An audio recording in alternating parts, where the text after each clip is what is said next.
Second colligative property है elevation of boiling point.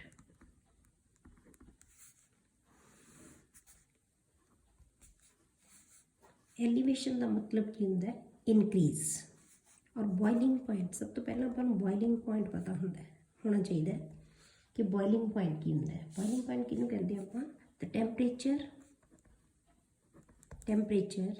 at which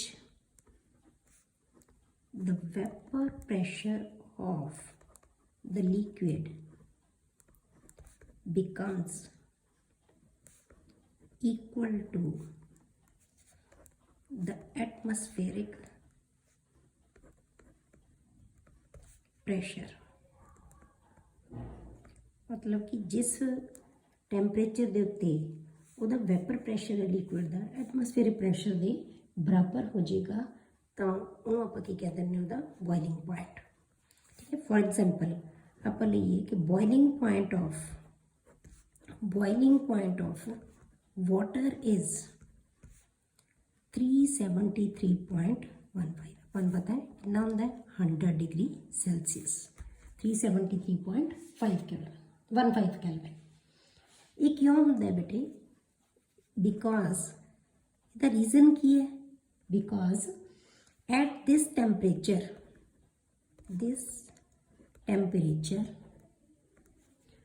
the vapor pressure of water ये अपन मनिए ठीक है is 1 atmosphere pressure है। इनू आप कह दें 1.013 बार इन्ना मान लो। मतलब एटमोसफेयरिक प्रैशर कितना होंगे 1 एटमोसफेयर। तो 1 एटमोसफेयरिक प्रैशर होंगे इस टैंपरेचर के उत्ते। तो यह पानी का की है बॉइलिंग पॉइंट। क्लीयर? पर हुण आपां रॉट्स लॉ के अकॉर्डिंग आपां पढ़िया सी कि किसी भी आपां सॉल्वेंट दे विच किहड़ा सॉल्वेंट लवांगे आपां वोलाटाइल। किसी सॉल्वेंट दे विच आपां जदों नॉन वोलाटाइल सोल्यूट ऐड करते हैं ठीक है तो आप की कहने वह वैपर प्रैशर है जोड़ा की हो जाता है डिक्रीज हो जाता है। क्लीयर होता है? सानू पता है कि किसी वोलाटाइल सॉल्वेंट के नॉन वोलाटाइल सोल्यूट ऐड करने वैपर प्रैशर घट गया। जो वैपर प्रैशर घटेगा बेटे तो this lowering of vapour pressure है जी ये वैपर प्रैशर की होएगा causes increase in boiling point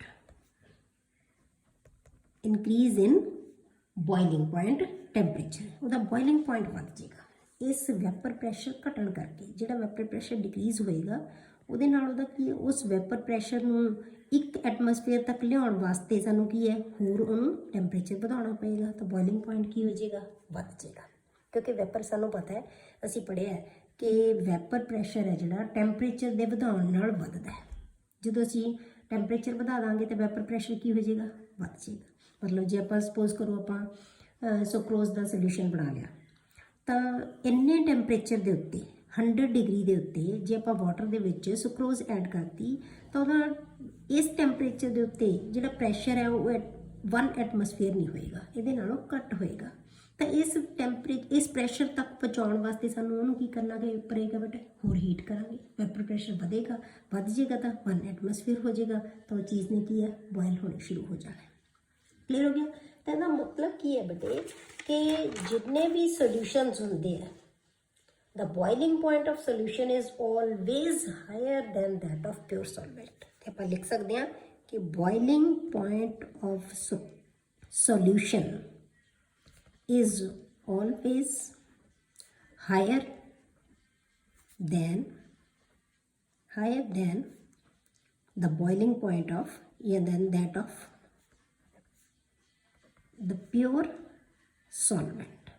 pure solvent नालों सोल्यूशन का बॉइलिंग पॉइंट है जो हमेशा की होएगा ज़्यादा होएगा। क्लियर हो गया? इनू आप ग्राफिकली रिप्रजेंट कर सकते हैं। जो आप ग्राफ बनाइए बेटे सपोज करो तो आप पहला भी ग्राफ बनाया सी वैपर प्रैशर के नाल।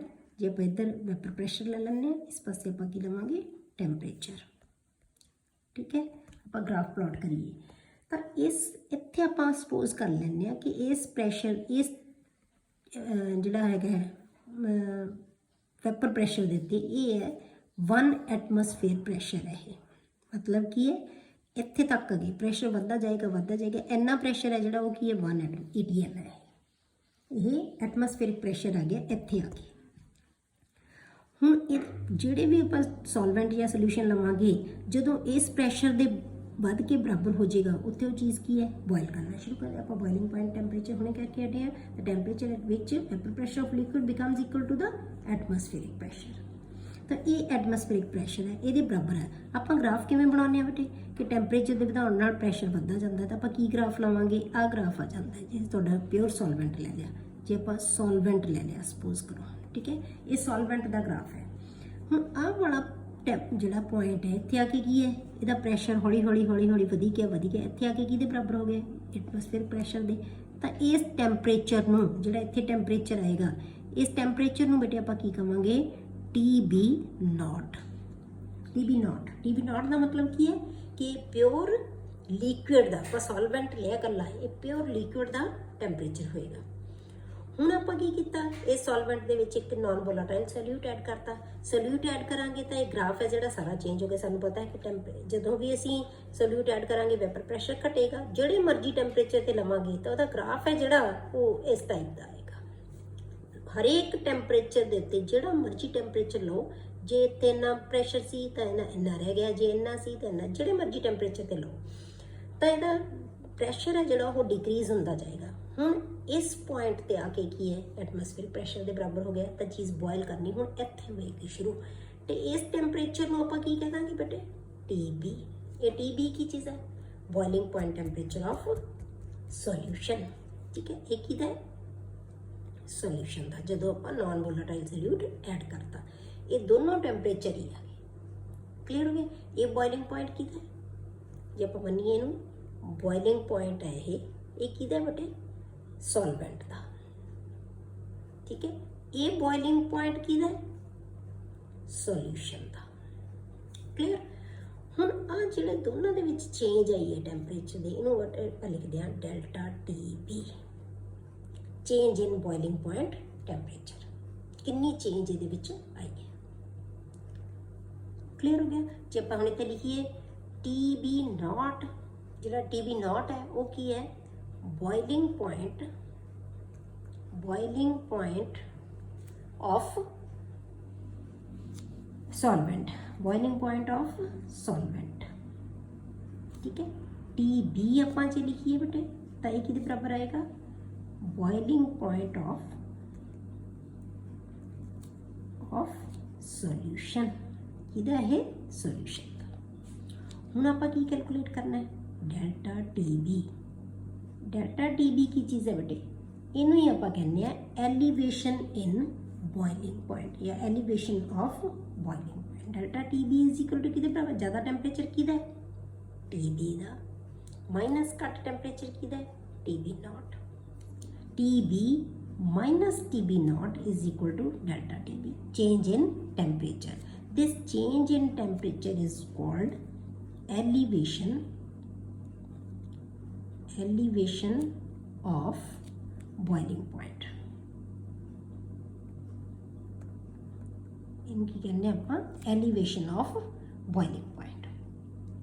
फिर जिहड़े experiments have shown, experiment studies जिहड़ियां हुई हैं उन्होंने तो सानू पता लगे कि elevation in boiling point for dilute solution है जिहड़ी वो directly proportional to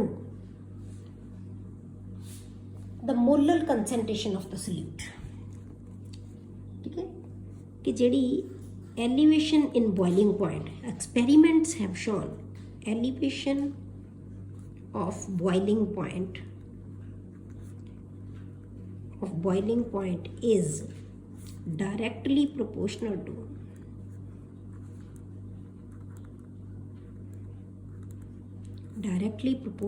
to the molar concentration of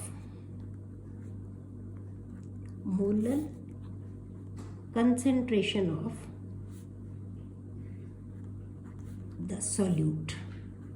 solute the molar ਕੰਸੈਂਟ੍ਰੇਸ਼ਨ ਦੇ ਉੱਤੇ ਡਿਪੈਂਡ ਕਰਦੀ ਹੈ। ਇਹ ਐਕਸਪੈਰੀਮੈਂਟਸ ਦੇ ਨਾਲ ਸਾਨੂੰ ਪਤਾ ਲੱਗਿਆ। ਤਾਂ ਮਤਲਬ ਕੀ ਹੋਇਆ ਬੇਟੇ, ਡੈਲਟਾ ਟੀ ਬੀ ਇਹ ਕੀ ਹੈ, ਐਲੀਵੇਸ਼ਨ ਆਫ ਬੋਇਲਿੰਗ ਪੁਆਇੰਟ।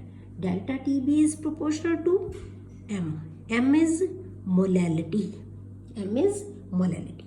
ਤਾਂ ਆਪਾਂ ਕੀ ਕਹਿ ਸਕਦੇ ਹਾਂ, ਜੇ ਅਸੀਂ ਪ੍ਰੋਪੋਰਸ਼ਨੈਲਿਟੀ ਕੌਨਸਟੈਂਟ ਹਟਾ ਦਈਏ ਤਾਂ ਕੀ ਆ ਜਾਏਗਾ, ਡੈਲਟਾ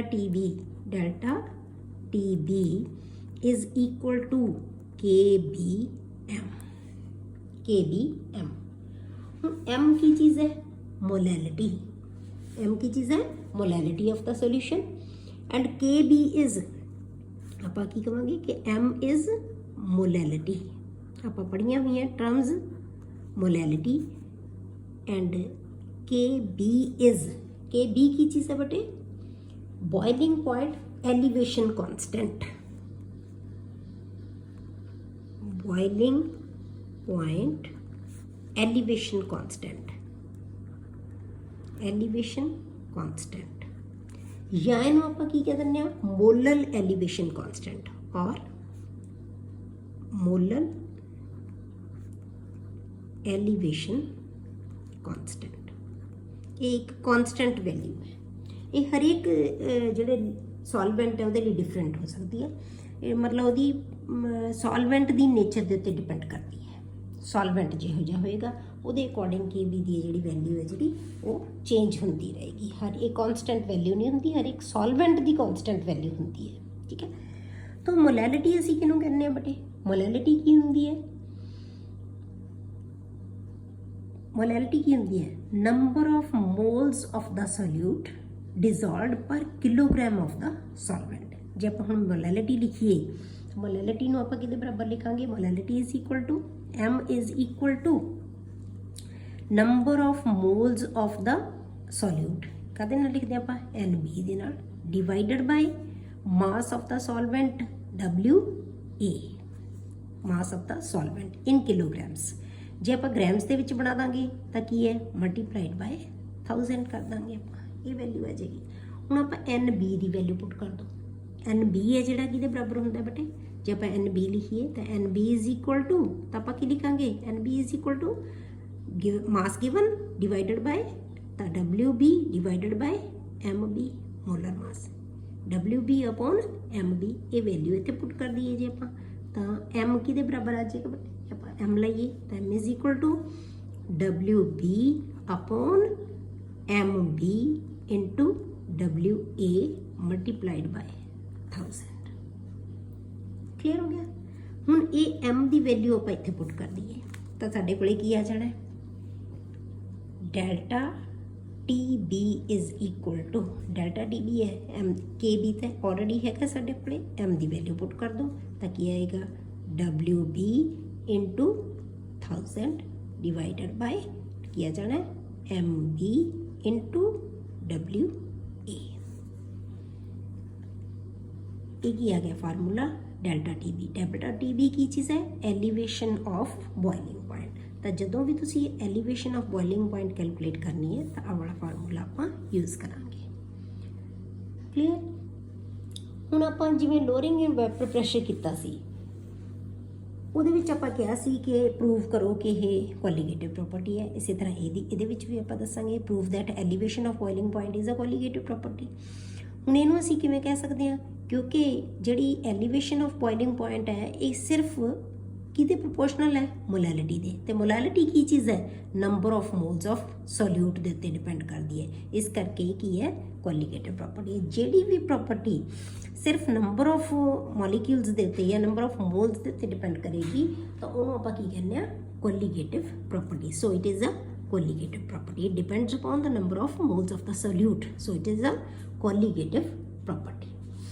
ਅਗਲੀ ਆਪਾਂ ਕੀ ਚੀਜ਼ ਕਿਹਾ ਸੀ ਕਿ ਹਰੇਕ ਕੋਲੀਗੇਟਿਵ ਪ੍ਰੋਪਰਟੀ ਤੋਂ ਆਪਾਂ ਸੋਲਿਊਟ ਦਾ ਮੋਲਰ ਮਾਸ ਹੈ ਜਿਹੜਾ ਉਹ ਕੈਲਕੂਲੇਟ ਕਰ ਸਕਦੇ ਹਾਂ। ਹੁਣ ਆਪਾਂ ਮੋਲਰ ਮਾਸ ਕੈਲਕੂਲੇਟ ਕਰ ਸਕਦੇ ਹਾਂ। ਮੋਲਰ ਮਾਸ ਕਿਵੇਂ ਕੈਲਕੂਲੇਟ ਕਰਾਂਗੇ, ਇੱਥੋਂ ਐਮ ਬੀ ਲੈ ਲਓ ਆਪਾਂ, M B is equal to, ਇੱਥੋਂ ਆਪਾਂ ਕੱਢਾਂਗੇ ਐਮ ਬੀ ਹੈ ਜਿਹੜਾ ਉਹ ਕਿਹਦੇ ਬਰਾਬਰ ਆ ਜਾਏਗਾ, ਇਹ ਨੀਚੇ ਆ ਜਾਏਗਾ ਤਾਂ ਕੀ ਆਏਗਾ, K B into W B into 1000 divided by delta T B into W A.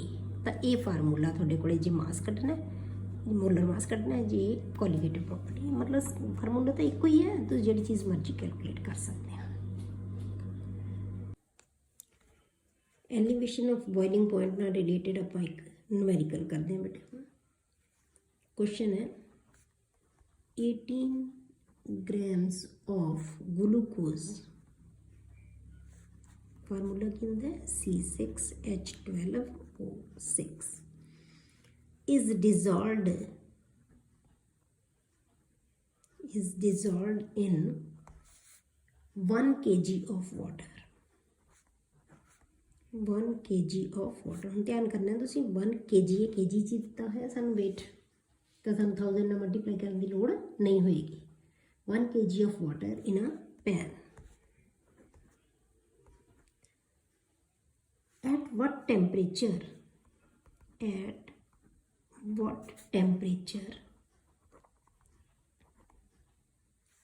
will the solution boil at 1.013 बार। किन्ने टैंपरेचर के उत्ते बॉयल करेगा? बॉयल हमेशा कितने करना है? 1 एटमोसफेयर ते बॉयल करेगा। जो प्रेशर 1 एटमोसफेयर हो जाएगा तो उदों चीज़ नहीं बॉयल करना है, प्रेशर की तो इतने सानू लोड़ ही नहीं पैनी। ठीक है, KB फॉर वाटर इज 0.52। ਇਹਦੇ ਬੇਟੇ ਜਿਹੜਾ ਆਪਾਂ यूनिट ਲੈਂਦੇ ਆ ਉਹ ਕਿੰਨੇ यूनिट की ਬਣਦੇ ਆ? ਜੇ ਆਪਾਂ ਇੱਥੇ ਦੇਖੀਏ ਤਾਂ यूनिट ਕੀ ਹੋਣਗੇ ਬੇਟੇ? ਜੇ ਆਪਾਂ KB ਦੇ यूनिट ਕੱਢੀਏ, KB ਕਿਹਦੇ ਬਰਾਬਰ ਆ ਜਾਏਗਾ? TB/m। KB is equal to TB/m। TB ਦਾ ਕੀ ਫਾਰਮੂਲਾ ਹੈ, ਕੀ यूनिट है? ਕੈਲਵਿਨ। मोलैरिटी ਦਾ ਕੀ ਹੁੰਦਾ? ਉੱਪਰ ਕੀ ਆ ਜਾਣੇ? मोल्स ਦੇ, मोल्स पर किलोग्राम, किलोग्राम पर मोल, किलोग्राम पर मोल। ठीक है, तो अपना जो यूनिट है जोड़ा ये की बन जाएगा? कैल्विन किलोग्राम पर मोल। कैल्विन किलोग्राम पर मोल, कैल्विन किलोग्राम पर मोल ये यूनिट है। ये तुसीं याद ही रखना है। मैं तुहानूं दस्सिया सी कि हरेक सॉल्वेंट लई ਜਿਹੜੀ KB ਦੀ वैल्यू ਹੁੰਦੀ, वाटर ਦੀ ਇਹ 0.52 ही वैल्यू ਹੁੰਦੀ है। फिर हम आप जे फार्मूला लिखिए तो क्या आएगा? Delta TB is equal to KB into M। M का फार्मूला भी M की आप वैल्यू पूरा लिख ही लवेंगे कि M है जो कि बराबर आ जाता है WB अपॉन किया जाता है MB इंटू WA। आप 1000 नाल लिखते होंगे जे साडे कोल WA ग्राम्स दे विच होवे, पर सानू WA कीता होया हुण किलोग्राम्स ते। आप वैल्यूज देखो किहदी चाहिए है? KB गिवन है। ठीक है, ये तुहाडे कोल की आ गया? KB है। अगे आ गया WB। WB की चीज़ है? Mass of solute. ये की है? ये सानू दिता होया है। ये की है बेटे? WB है। MB की चीज़ है? Molar mass of solute. हम मोलर मास ऑफ सॉल्यूट की है? ये सॉल्यूट है तो मोलर मास कैलकुलेट कर लो। तो आप किवें करांगे? 12 multiplied by 6 plus 12 plus 16 multiplied by 6। इनू जो आप जोड़ते हैं बेटे तो कितना आ जाता है? मास जो आता है वो आता है 60 180 कितना मास आ जाता है इसका? 180। हूँ आप सारिया वैल्यूज पुट कर दो, ये पूरे मासिस सानू सब कुछ तो पता लग। WA अगे आ गया WA कितना है? 1 kg ये गिवन है। सारिया वैल्यूज पुट कर दो तो delta TB is equal to KB value कितनी है? 0.52 मल्टीप्लाइड बाय WB कितना है? 18 ग्राम्स डिवाइडेड बाय MB कितना है? 180 मल्टीप्लाइड बाय WA कितना है? 1। ठीक है, जो आप सारिया वैल्यूज ये पुट कर देंगे तो साढ़े को डेल्टा B की वैल्यू है जी कितनी आ जानी है? 0.052। जीरो इतने आ गई, ये डिवाइड बाय 10 रह जाएगा ना, तो इस करके इन्नी वैल्यू है जी 18 कट जाएगा आपस 0.052। ये की आएगा? इन्ने कैल्विन। ये टैंपरेचर आ गया थोड़े को डेल्टा TB। पर आपां की कैलकुलेट करना है बेटे? TB we have to calculate. ਸਾਨੂੰ ਪੁੱਛਿਆ ਕੀ ਹੈ, ਐਟ ਵਟ ਟੈਂਪਰੇਚਰ ਵਿਲ ਦਾ ਸੋਲੂਸ਼ਨ ਬੋਇਲ, ਸੋਲੂਸ਼ਨ ਦਾ ਬੋਇਲਿੰਗ ਪੁਆਇੰਟ ਕੱਢਣਾ ਅਸੀਂ।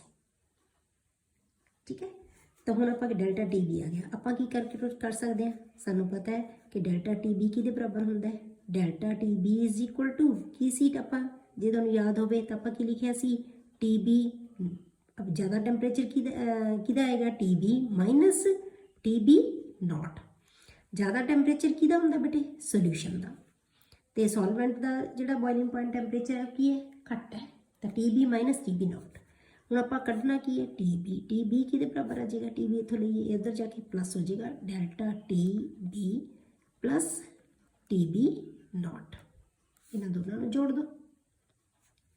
डेल्टा टी बी कितना बेटे, ये सानू आप कैलकुलेट कर लिया 0.052 प्लस टी बी नॉट की है बेटे boiling point temperature of water, ये सानू पता है। ठीक है, T B naught for water कितना होंदा है 173.15 कैलविन, ये वाटर का बॉइलिंग पॉइंट टेम्परेचर है, ये याद रखना बेटे। वाटर का टेम्परेचर कितना होंदा है, इन्ना, ये वैल्यू पुट कर दो 373.15, जो जोड़ देंगे आप तो वैल्यू कितनी आ जानी है 373.202 कैलविन।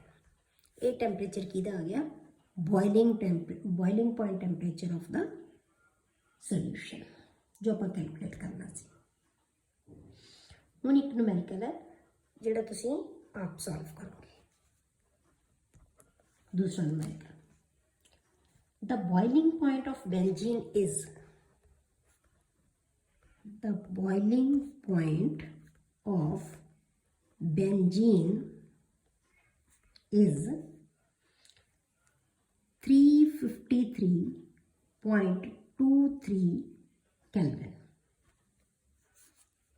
ये दिता है बॉइलिंग पॉइंट ऑफ बेंजीन, मतलब की है बॉइलिंग पॉइंट ऑफ बेंजीन का मतलब टी बी नॉट दिता है। When 1.80 gram of non-volatile solute was dissolved in 90 gram of benzene, 90 gram of benzene, the boiling point is raised to 354.11 Kelvin।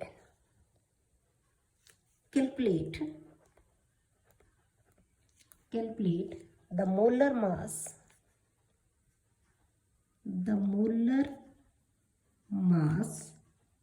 of the solute, Kb for benzene is 2.53 Kelvin kilogram per mole। Formula की लगाओगे बेटे, यही formula है, तुसी की calculate करना M B, T B नीचे आ जाएगा। हुण गिवन की है, देखो बॉइलिंग पॉइंट बेंजीन का दिता, टी बी नॉट थानू दिता होया, फिर इच नॉन वोलेटाइल की है, ये की है डबल्यू बी है, ये भी गिवन है, ये की है डबल्यू ए है, बेंजीन का मास भी गिवन है। Boiling point raised to this मतलब कि टी बी नॉट भी दिता होया ते टी बी भी दिता होया एन है, तो फिर तुसी की कैलकुलेट करोगे बेटे, डेल्टा टी बी कट लोगे। डेल्टा टी बी है जिहड़ा वो कैलकुलेट, दोनों टैंपरेचर थोड़ा दिते हुए डेल्टा टी बी तुसी कट लोगे। डेल्टा टी बी आ गया, ए आ गया, ए आ गया, ए गिवन है, एम बी तुसी कैलकुलेट कर लोगे। ठीक है, अपने आप न्यूमेरिकल नूं सॉल्व कर